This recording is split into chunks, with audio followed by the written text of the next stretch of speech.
Welcome to health दलान। हमारा M आप लोगों तक रिसर्च बेस्ड हेल्थ इन्फॉर्मेशन लाना है। ये इन्फॉर्मेशन एजुकेशनल पर्पस के लिए है, कोई मेडिकल एडवाइस नहीं है। नमस्कार, यहाँ आपका स्वागत है। मेरा नाम अजय शर्मा है। मैं एक योगा टीचर हूँ। आज का टॉपिक है चाय, पर्टिकुलरली सुबह की चाय। और जब भी हम आज चाय की बात करेंगे तो वो चाय जिसमें दूध और चीनी हो, मतलब T with milk and sugar. चाय पिछले 100 सालों में हमारे देश भारत में काफ़ी पॉपुलर हो गया है। लगता है जैसे ये हमारे कल्चर में हज़ारों साल से था। जब आप सुबह जगते हैं या आप शाम को घर आते हैं या किसी से मिलते हैं तो आप ज़रूर एक कप चाय पीते हैं। अगर आप किसी से मिलने गए और उसने चाय ऑफ़र नहीं की तो लगता है उसने आपका स्वागत नहीं किया। साथ में चाय के साथ बहुत मिथ है। उसमें एक मिथ ये है कि चाय पीने के बाद पानी नहीं पीना चाहिए, नहीं तो आपके दांत टूट सकते हैं। इसलिए लोग चाय पीने के बाद पानी नहीं पीते हैं, इसलिए कैविटी का चांस बढ़ जाता है। दूसरी चीज़ कि चाय के साथ कुछ और खाना भी चाहिए। जैसे चाय जब भी सर्व होता है तो उसके साथ बिस्किट, रस, केक या नमकीन होता है, क्योंकि मिथ ये है कि केवल चाय पीने से आपको एसिडिटी का एंड ब्लोटिंग एंड गैस का चांस जो है सो बढ़ जाता है। अगर आप चाय को देखें तो काफ़ी पॉजिटिव फीलिंग देता है। जैसे जिसके साथ आप चाय पीते हैं, जिस कप में आप चाय पीते हैं और जिस सराउंडिंग में चाय पीते हैं, उसे आप लाइक करने लगते हैं।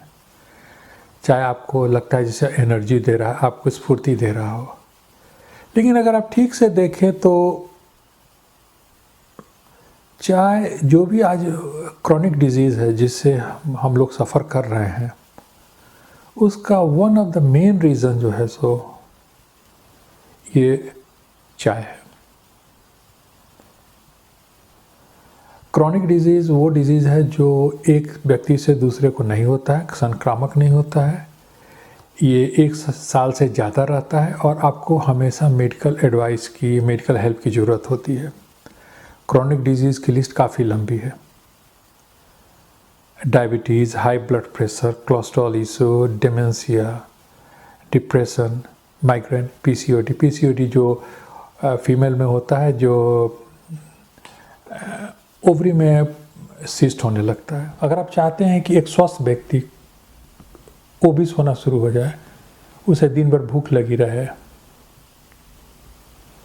और कुछ दिनों बाद उसे कुछ क्रॉनिक डिजीज जैसे diabetes, cholesterol issue, high blood pressure and heart का प्रॉब्लम हो जाए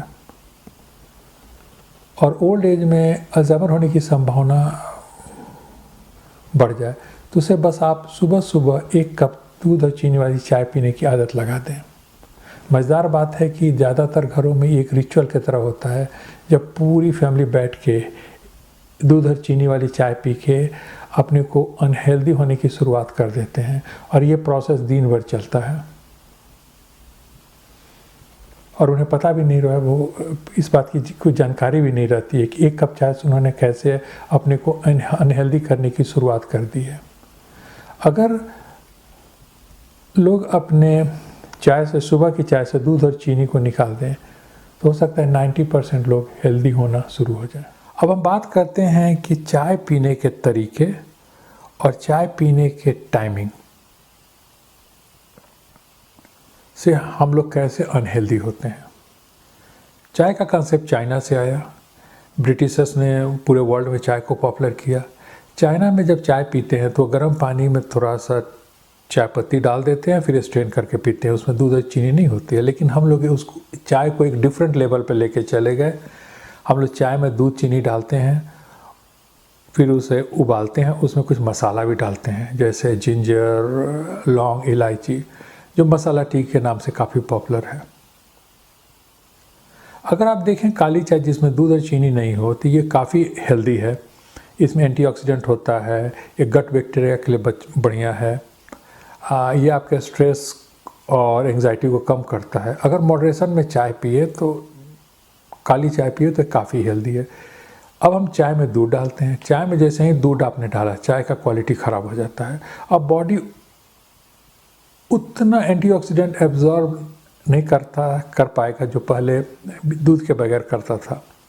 दूसरी चीज़, चाय में जो लैक्टोज होता है वो बैक्टीरिया माउथ में ग्रो करता है, क्योंकि वो शुगर है, इसके कारण से कैविटी के चांस बढ़ जाती है। और आपके चाय में अगर दूध और चीनी दोनों हो तो ये स्लो पॉइजन हो जाता है।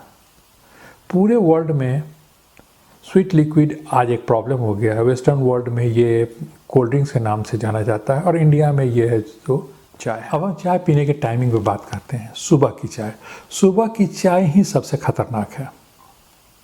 जब आप सुबह जगते हैं तो बॉडी आपका फैट बर्निंग मोड में होता है, लेकिन जैसे ही आपने चाय पी आपका ब्लड ग्लूकोज बढ़ना शुरू हो जाता है। जैसे ही ब्लड ग्लूकोज बढ़ना शुरू हुआ, बॉडी जो है इंसुलिन रिलीज़ करता है।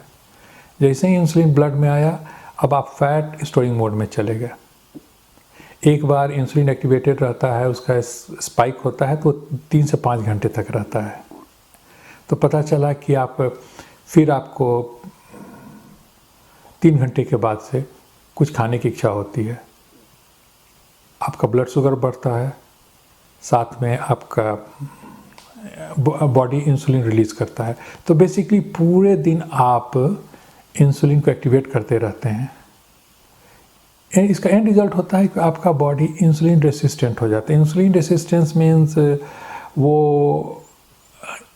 आपका बॉडी का सेल इंसुलिन की बात नहीं सुनता है और बॉडी को ज़्यादा इंसुलिन बनाना पड़ता है।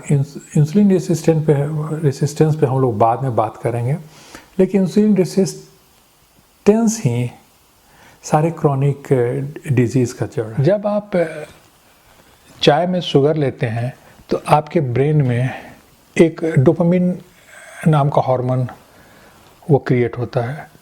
डोपामिन ये प्लेजर हार्मोन है। Dopamine is hormone of pleasure, satisfaction and motivation. लेकिन आपका जो प्लेजर जो मीठा खाने से होता है या चीनी से जो होता है, वो कुछ देर के बाद वो पेन में कन्वर्ट हो जाता है। क्योंकि ये सृष्टि का नियम है कि जो प्लेजर है वो धीरे से पेन में कन्वर्ट होता है। और ऐसा आपको सोशल मीडिया पे जाने पे या स्मोकिंग करने पर या फिर कोई मीठा खाने पर ऐसा होता है। और फिर आपको जब ये आपका डोपामिन जो कम होता है, आपका ब्रेन जो है सब पेन साइड में चला जाता है। फिर आपको इच्छा होती है कुछ उस चीज़ को रिपीट करने की, या तो मीठा खाएं या फिर सोशल मीडिया पे जाएं या स्मोकिंग करें। तो ये पेन और प्लेजर और पेन का साइकिल होता है। ये बेसिक एडिक्टिव है। और ये सुबह की चाय में जो चीनी होती है बेसिकली वो आपको शुगर एडिक्शन की तरफ ले जाता है। और ये शुगर एडिक्शन ही बेसिकली आपको इंसुलिन रेसिस्टेंट बनाता है। अब हम शाम की चाय की बात करते हैं।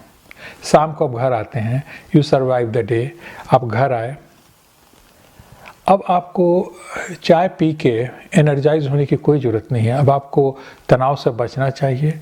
आप शाम की चाय को ना पिएं। जब आप घर लौट के आते हैं तो शाम में चाय और स्नैक्स के बदले में आप रात का खाना ही खा लें। तो पता चला कि आप थोड़ा अर्लियर खा रहे हैं और रात का खाना थोड़ा जल्दी ही खाना ही चाहिए। साथ में जो चाय में कैफ़ीन होता है, वो कैफ़ीन रात की नींद को डिस्टर्ब कर सकता है। तो इस कारण से आप अगर चाय नहीं पीते हैं तो आपका क्वालिटी ऑफ स्लीप भी बेटर होगा। अब एक्शन प्लान क्या होना चाहिए? पहला चेंज ये कि आप सुबह की चाय को काली कर दें। और अगर चाय पीनी है तो कम से कम उसे नाश्ते के 10-15 मिनट के बाद ही पिएं। और दूसरा चेंज, रात के शाम के चाय को एकदम हटा दें और घर जब आते हैं तो आप रात का खाना ही खा लें। लेकिन यहाँ प्रिकॉशन की भी ज़रूरत है। एक चीज़ कि जैसे ही आप सुबह की चाय को काली करेंगे और रात को जल्दी खाना खाएंगे तो आपका ब्लड शुगर और ब्लड प्रेशर इम्प्रूव होने लगेगा। इसलिए आप अपने डॉक्टर से बात कर लें और उसे एडजस्ट करने का, मेडिसिन एडजस्ट करने के बारे में सोचें। दूसरी चीज़, चाय और शुगर दोनों काफ़ी एडिक्टिव है, इसीलिए आप इसे धीरे धीरे हटाएं। कम से कम 1 से 2 वीक के स्प्रेड में इसको धीरे धीरे कम करें। आपके कमेंट्स का हम इंतजार करेंगे। जाते जाते एक और बात, लाइफ स्टाइल चेंज एक मैराथन है, 100 मीटर का रेस नहीं है। अपनी बॉडी की सुने और चेंज धीरे धीरे लाएं।